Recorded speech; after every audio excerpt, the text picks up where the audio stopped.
علیہ الصلوۃ والسلام کے بغیر قرآن سمجھ میں آنے والا نہیں، قرآن سمجھ میں آنے والا نہیں۔ ایسی دو طالب علم کی بات میں آپ کے سامنے کروں گا کہ ہارون رشید کے زمانے میں ایک بہت بڑا پیر تھا جس کا نام تھا جنید بغدادی۔ جنید بغدادی اتنا بڑا پیر ہے کہ ہارون رشید بھی اس کا معتقد ہو گیا، ہارون رشید بھی اس پیر کا معتقد ہو گیا، اس کا اعتقاد رکھنے لگا۔ لیکن ایک وقت ایسا ہوا کہ اس کا کہیں سے گزر ہوا، راستے میں بہلول دانا، دیوان آل محمد، اس کو دیوان آل محمد کہا جاتا ہے، وہ فقیہ آل محمد تھے، فقیہ تھے، دیوان آل محمد کہا جاتا ہے۔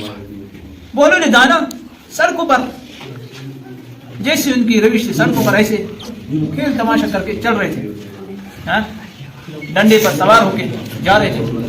ایک مرتبہ جنید نے سوال کیا، اے بہلول، مجھے بھی علوم اہل بیت علیہ الصلوۃ والسلام، اہل بیت علیہ الصلوۃ والسلام سے مجھے بھی کچھ علم عنایت کریں۔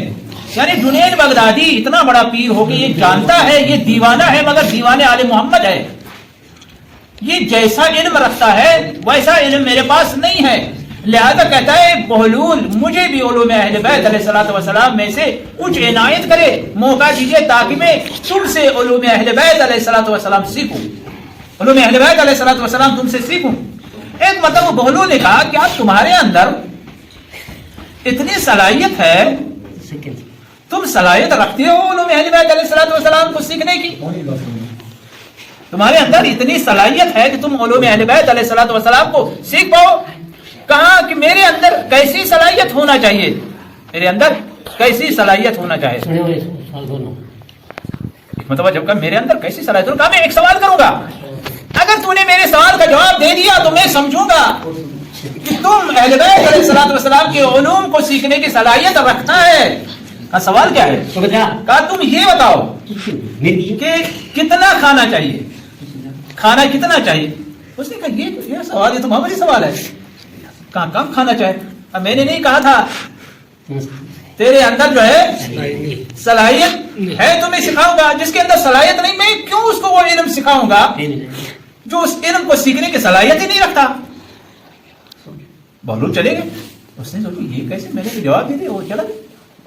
اس کے بعد پھر دوسرے دن گزر ہوا، بہلول اسی راستے میں کھڑے ہیں، ایک مطلب پھر جنید بغدادی نے سوال کیا، اے بہلول میں نے کل بھی تجھے سوال کیا تھا، آج پھر سوال کر رہا ہوں، مجھے بھی علوم اہل بیت علیہ الصلوۃ والسلام سے کچھ سکھا دیجئے۔ کہا کیا تیرے اندر صلاحیت ہے، تو علوم اہل بیت کو سیکھ سکتا ہے؟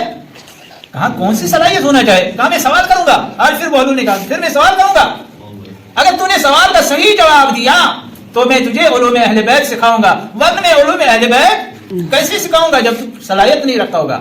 اگر تیرے اندر صلاحیت ہے تو میں سکھاؤں گا۔ تو ٹھیک ہے سوال کرو۔ کہا کتنا سونا چاہیے؟ کہا کم سونا چاہیے تاکہ رات میں انسان عبادت کرے۔ کہا میں نے پہلے نہیں کہا تھا تیرے اندر صلاحیت نہیں ہے علوم اہل بیت علیہ الصلوۃ والسلام سیکھنے کی۔ بہلول چلا گیا، تیسرے دن پھر آیا، اے بہلول آج پھر سوال کر رہا ہوں، مجھے بھی علوم اہل بیت علیہ الصلوۃ والسلام میں سے کچھ علم جو ہے عنایت کریں۔ کہا آپ کے اندر صلاحیت ہے؟ کہا کیسی صلاحیت ہونا چاہیے؟ کہا پھر میں سوال کروں گا، اگر میرے سوال کا جواب دیا تو میں تجھے علوم اہل بیت سکھاؤں گا۔ اب سوال کیا، پہلے سوال کیا کیا تھا؟ کتنا سونا چاہیے۔ دوسرا سوال کیا کیا تھا؟ کتنا کھانا چاہیے۔ اب سوال کیا کہ کتنا بولنا چاہیے۔ کہا جنید کتنا بولنا چاہیے؟ کہاں کم بولنا چاہیے تاکہ کرامن کاتبین جو ہے ہمارے اعمال میں لکھ سکے، کم لکھ سکے۔ وہ چلا گیا، اس کو غصہ آیا، غصے کے حالت میں ہارون رشید کے دربار میں پہنچا۔ بہلول نے میری بے عزتی کی ہے، بہلول دیوانے نے میری بے عزتی کی ہے۔ کیسی بے عزتی؟ کہا کہ میں نے اس کو 3 بار سوالوں کا جواب دے دیا اور اس کے بعد کہا تیرے اندر صلاحیت نہیں ہے تو علوم اہل بیت کو نہیں سیکھ سکتا ہے۔ کیا میں نے صحیح نہیں کہا کہ کم کھانا چاہیے، کم سونا چاہیے، کم بولنا چاہیے؟ بہلول کو پیش کیا جائے۔ اگر بہلول نے اس بات کا صحیح جواب نہیں دیا تو میں آج ہی بہلول کو قتل کروں گا۔ ہارون رشید نے حکم دیا، بہلول کو لایا گیا۔ ایک مرتبہ سارے علماء اکٹھے ہیں، درباری علماء سارے اکٹھے ہیں، جنید بھی وہاں پر بیٹھے ہیں. ایک مرتبہ جب سب نے کہا کم کھانا چاہیے، کم سونا چاہیے، کم بولنا چاہیے، ہارون رشید نے بھی کہا صحیح تو کہا، سب علماء کہہ رہے ہیں کم کھانا چاہیے، کم بولنا چاہیے، کم سونا چاہیے. کہا میں یہ سمجھ رہا تھا ایک جنید جاہل ہے لیکن یہ سارے علماء جاہل ہیں، اور بادشاہ کے سمیت بادشاہ بھی جاہل ہے. اب کیا ہو گیا؟ ہارون رشید نے کہا اگر تو نے اس بات کو واضح نہیں کیا تو ابھی تجھے قتل کروں گا. کہا سنو، مسئلہ یہ نہیں ہے کہ کتنا کھانا چاہیے، بلکہ یہ دیکھو جو تو کھا رہا ہے وہ حلال ہے کہ حرام ہے. اگر حرام ہے تو ایک لقمہ بھی مت کھاؤ، اگر حلال ہے تو جتنا کھاؤ. کتنا سونا چاہیے، کتنا بولنا چاہیے، کتنا بولنا چاہیے. کہا یہ نہیں دیکھنا کہ کتنا بولنا چاہیے، بلکہ یہ دیکھو تو جو بول رہا ہے کہیں خدا اور رسول کے خلاف تو نہیں بول رہا ہے. اگر خدا اور رسول کے خلاف بول رہا ہے تو ایک جملہ مت بولو، اگر خدا اور رسول کے مرضی کے خلاف نہیں ہے تو جتنا چاہو بولو. اس کے بعد کتنا سونا چاہیے، اس طرح کیا کتنا سونا چاہیے.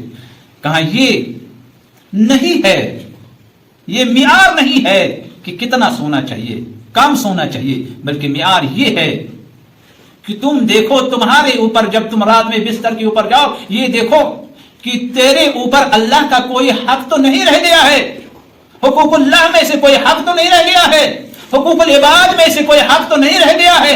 اگر حقوق اللہ میں سے کوئی حق نہیں رہا ہے، حقوق العباد میں سے کوئی حق نہیں رہا ہے تو وضو کر کے سو جاؤ، تمہارا رات بھر کا سونا عبادت میں لکھا جائے گا.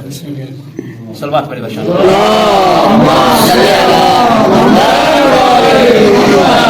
یہ ہے علوم اہل بیت علیہ الصلوۃ والسلام کے